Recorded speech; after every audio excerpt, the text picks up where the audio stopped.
চলে এসেছি ডাঁহাট পাইকপাড়া মুস্তুলি মোড়। এই মুস্তুলি মোড়ের সামনেই দেখতে পাচ্ছেন বাবা একটা স্থান, বাবা ভোলানাথের মন্দির।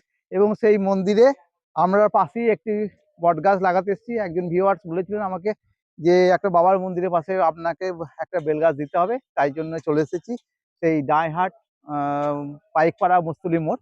এই মুস্তুলি মোড়ে এইখানে আমি একটি গাছ এখানেই আমি লাগাবো, আপনারা দেখতে পাবেন। তো ভিডিওটা চলুন একবার দেখুন, বাবার মূর্তিটা দেখাই, একবার বাবার মন্দিরটা গিয়ে দেখাচ্ছি আপনাদেরকে। আমি একবার দেখাই আপনাকে বাবার মন্দিরটা। চলুন বাবার মন্দিরটা দেখুন। এই দেখুন বাবার এইটা হচ্ছে মন্দির পুরোপুরি। খুব সুন্দর মন্দিরটা আছে, বাইরে থেকে খুব সুন্দর দেখাচ্ছে। আবার মন্দিরটা ভেতরে গেলে না, বাবার মূর্তিটা একবার দেখাই আপনাদেরকে।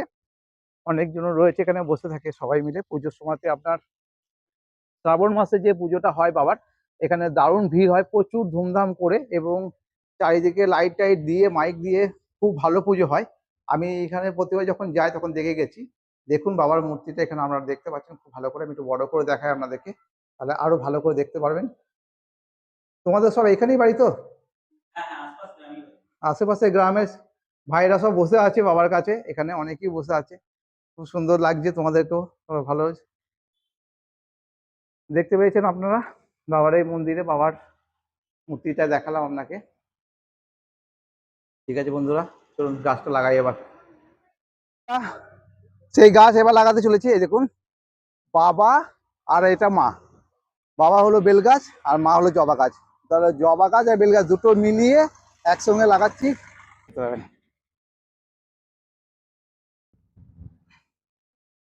বাবার মায়ের কম্বিনেশনে গাছ থাকলো, দারুণ লাগছে।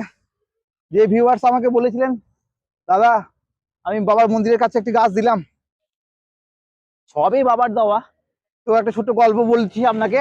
সেই গল্পটা হলো যে এক রাজা তার বাগানের মালিককে বলছে